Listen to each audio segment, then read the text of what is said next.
공천 작업이 속도를 낼수록 파장이 커질 각 당의 뇌관도 주목받고 있죠. 먼저 민주당은 임종석 전 비서실장 공천이 논란입니다. 민주당 김영진 당대표 정무조정실장은 안규백 전략공관위에서 판단할 것이라면서도 주요한 위치에 있는 분들이 이번 총선의 중요성을 생각해야 한다고 말했습니다. 주요한 위치에 있는 분, 추미애 전 장관의 등판설도 민주당에선 끊이지 않는데요. 과거 지역구였던 광진 의뢰는 고민정 의원이 이미 단수 공천되면서 국민의힘에서 나경원 의원을 단수 공천한 서울 동작을 출마설까지 나돌고 있습니다. 이에 대한 민주당의 설명 들어보시죠. 일단은 임종석 실장과 추미애 장관 관련한 문제도 공관위에서 절차 과정에 따라서 판단하고 결정할 것이다. 그리고 전략 공관위는 안규백 위원장이 진행하고 있기 때문에 전략 공관위의 진행 과정에 따라서 판단하고 결정할 것이라고 보고 있고요. 저는 민주당에 있는 모든 구성원들 그리고 주요한 위치에 있는 분들이 이번 총선의 중요성을 서로 생각을 하면서 나의 선택과 판단 그리고 전체 방향이 어떻게 가는 것이 선거 승리에 도움이 될 것인지에 대한 서로의 고민들을 집중하고 판단하는 것이 필요하다고 봅니다. 여기에 돈봉투 의혹에 연루된 의원들의 컷오프를 두고 이재명 대표와 측근의 회동이 있었다는 설까지 나오면서 민주당이 술렁이고 있는데요. 국민의힘 한동훈 위원장은 기소된 분들끼리 상의하시냐며 일격을 가했습니다. 직접 들어보시죠. 이재명 대표가 돈봉투 의혹 의원들에게 일일이 전화해서 공약 파악을 했다는 보도가 하나 나왔는데요.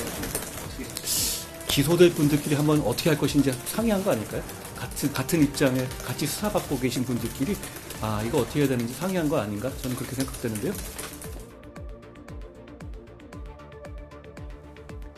하지만 공천 후보자 면접 막바지에 접어든 국민의힘도 뇌관이 남아있기는 마찬가지입니다.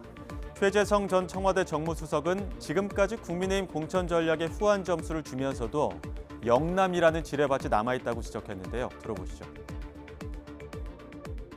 네, 그리고 대진표를 공격적으로, 공세적으로, 주도적으로 짠다는 거는 선거에서 굉장히 중요한 거예요.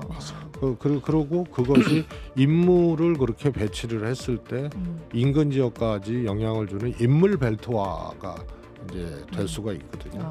그런 점에서는 좀 성공적이다. 그래서 1차 수도권 중심으로 지역 발표한 거는 제가 보기에는 무난하게 한 거고 그럴 수 있는 환경이 있었고 현역 의원이 적다는 그 다음에 영남 지역의 1차 교통정리 이런 것들이 또 성공적으로 이루어졌기 때문에 70점. 하지만 이제 영남이 남았다. 지뢰밭은 거기다.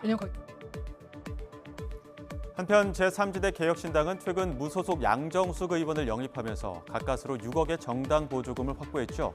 하지만 안철수 국민의힘 의원은 이를 강하게 비판했습니다.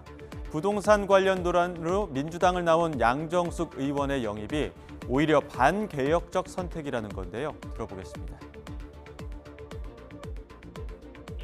마이크 타이슨이 그런 말했죠. 누구나 링 위에 올라가기 전에는 다 계획이 있다고. 그것처럼 사실 저도 10년 동안 제3당이 바로잡기 위해서 노력을 했던 그런 그 경험 비춰볼 때 처음부터 사람이 많이 모이고 그리고 돈이 있어야 됩니다. 그 다음에 또 세 번째로는 차별화 포인트가 필요한 거거든요. 근데 이 세 가지가 아직도 충분하지 않은 것 같아요. 그리고 특히 저는 이번에 누굽니까 비례 현역 의원을 받은 것. 양정숙 의원이요? 사실 문제가 많은 사람을 받았지 않습니까? 그러면 이건 정말 반개혁이죠. 그래요? 개혁 신당이 아니고 반개혁 신당이 되어버릴 수 있는 그런 선택을 한 건데 도대체 그래서 뭘 하자고 하는 건지 더 알 수 없게 돼버렸습니다.